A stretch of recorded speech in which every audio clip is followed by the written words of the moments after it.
आज हम अपना लेसन 6 पढ़ेंगे। हमारा लेसन 6 है शिष्टाचार। चैप्टर नेम है हमारा शिष्टाचार और लेखक है हमारे रामाज्ञा द्विवेदी समीर। बच्चों, शिष्टाचार जो है वो हमारी अच्छी आदतें, हमारा अच्छा व्यवहार, हमारे जो अच्छे आचरण है उसे ही हम शिष्टाचार कहते हैं। शिष्टाचार को ग्रहण करने के लिए या शिष्टाचार को अपनाने के लिए हमें कुछ खर्च नहीं करना पड़ता। इसको अपनी आदतों में समाहित करने के लिए हमें कुछ भी व्यय नहीं करना पड़ता, कुछ भी किसी दूसरे को देना नहीं पड़ता है। शिष्टाचार जो है वो मनुष्य का सबसे अच्छा आभूषण है, गहना है, जो मानव की सुंदरता को बढ़ा देता है। हमारे सामाजिक संबंधों में शिष्टाचार का बहुत ही महत्व है। समाज में जब हम शिष्टाचार के अनुसार लोगों के साथ व्यवहार करते हैं तो हमारे व्यवहारों में की वजह से लोगों में मधुरता बढ़ती जाती है, प्यार बढ़ता जाता है। वहीं शिष्टाचार की कमी के कारण लोगों में कटुता की भावना पनपती है, कठोरता पैदा हो जाती है, लोग एक दूसरे से प्रेम नहीं करते। अगर शिष्टाचारी व्यक्ति नहीं है तो वो दूसरों के हृदय में अपने लिए जगह नहीं बना पाता है। इस पाठ के माध्यम से लेखक हमें ये ही बताना चाहते हैं कि शिष्टाचार का पालन अति आवश्यक है। अगर हमें समाज में सभ्य बनकर रहना है तो शिष्टाचार का पालन जरूर करना होगा। आइए देखते हैं लेखक इस लेख के माध्यम से हमें शिष्टाचार के बारे में कैसे समझाते हैं। लेखक यहाँ संदीप और संजय नाम के दो बालिकों के माध्यम से शिष्टाचार के बारे में हमें समझा रहे हैं। संदीप एक शिष्ट बालक है। वह किसी से मिलता है तो आदर और सम्मान के साथ प्रणाम करता है, कुशल-क्षेम पूछता है।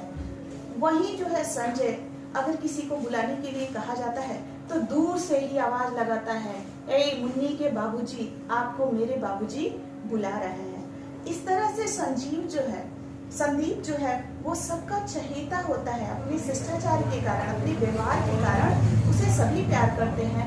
वहीं संजय को कोई भी आदर नहीं देता है। संजय जबकि पढ़ने में बहुत तेज है, उसका दिमाग बहुत अच्छा है, लेकिन जो है वो शिष्टाचार का पालन नहीं करता है। संजय रूप रंग में भी संदीप से कहीं अच्छा है, लेकिन समाज में सम्मान जो है वो संदीप को ही मिलता है, संजय को नहीं मिलता है। शिष्टाचार में सबसे पहले जो है वो विनम्रता आती है। विनम्रता अर्थात विनम्र होना, वो हमारी वाणी के माध्यम से हो सकता है, हमारे व्यवहार के माध्यम से हो सकता है। जब हम विनम्र रूप से दूसरों से बात करते हैं तो अपने लिए अपना एक जगह दूसरों के मन में बना लेते हैं। इसीलिए किसी बड़े के बुलाने पर हाँ, अच्छा या न कहकर जी हाँ, जी नहीं कहना चाहिए।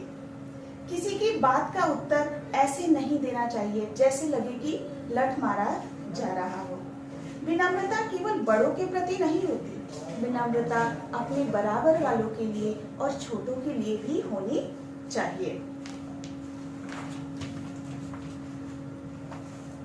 विनम्रता केवल भाषा की वस्तु नहीं है, विनम्रता हमारे व्यवहार में होना चाहिए, हमारे कर्म में भी विनम्रता होनी चाहिए।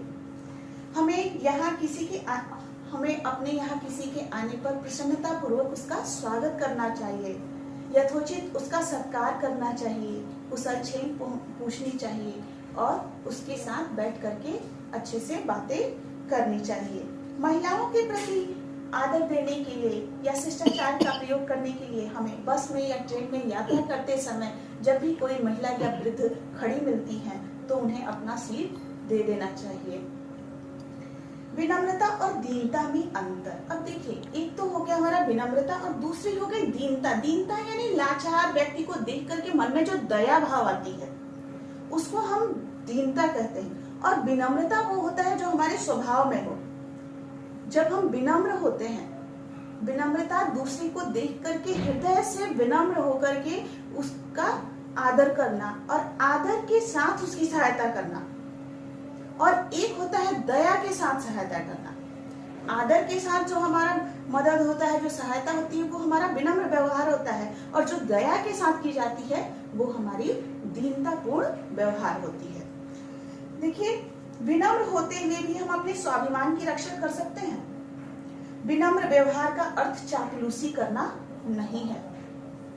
यदि कभी यह महसूस हो कि जिसके प्रति हम विनम्र हैं वो हमारा तिरस्कार कर रहा है, हमारा अपमान कर रहा है, हमें दीनहीन जान करके हमारी मदद कर रहा है या हमारे प्रति दया का भाव रख रहा है, तो ऐसे व्यक्ति की दया पाने की कोशिश हमें नहीं करनी चाहिए, वहां से तुरंत हट जाना चाहिए। इस तरह हम अपने स्वाभिमान की रक्षा कर सकते हैं। शिष्टाचार का दूसरा विशेष गुण है दूसरों के निजी बातों में दखल न देना। किसी के कमरे में जाने से पहले दरवाजे पे लॉक करना, किसी के घर जाने पे बिना पूछे उसके सामानों को न छूना, जब भी हम कहीं जाएं तो उसके घर के सामानों को बिना पूछे न छुएं। साथ ही जो है खाने की भी शिष्टता है। यदि हमारे घर कोई आगंतुक आता है, कोई मेहमान आता है, तो हमें उसे आदर के साथ बैठाना चाहिए। साथ ही भोजन की शिष्टता आती है। भोजन की शिष्टता, जब हमारे यहाँ कोई मेहमान खाने पे आता है तो हमें उसकी रुचि के अनुसार भोजन को बनाना चाहिए। साथ ही खाना खाते समय हमें बातें नहीं करनी चाहिए, और जब हम बड़ों के साथ भोजन कर रहे हों तो बड़ों का भोजन समाप्त हो जाने के बाद भी भोजन करते नहीं रहना चाहिए।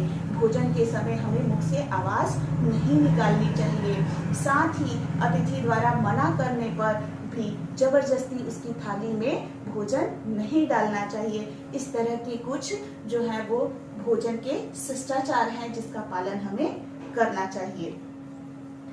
शिष्टाचार का तीसरा नियम है अनुशासन। अनुशासन अनुशासन वह नियम है जो हम स्वतः ही पालन करते हैं, जिसका पालन हम स्वेच्छा से करते हैं। ये अनुशासन हमारे धार्मिक हो सकते हैं, नैतिक हो सकते हैं, सामाजिक हो सकते हैं।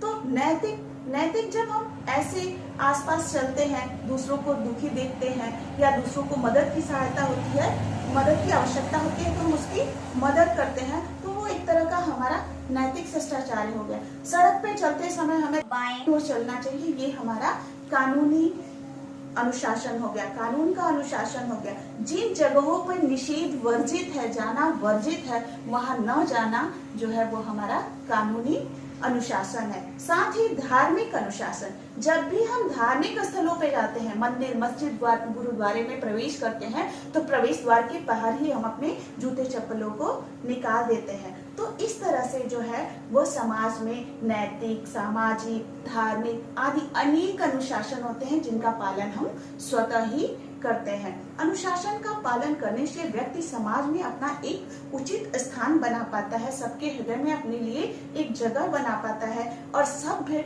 जीवन व्यतीत कर पाता है।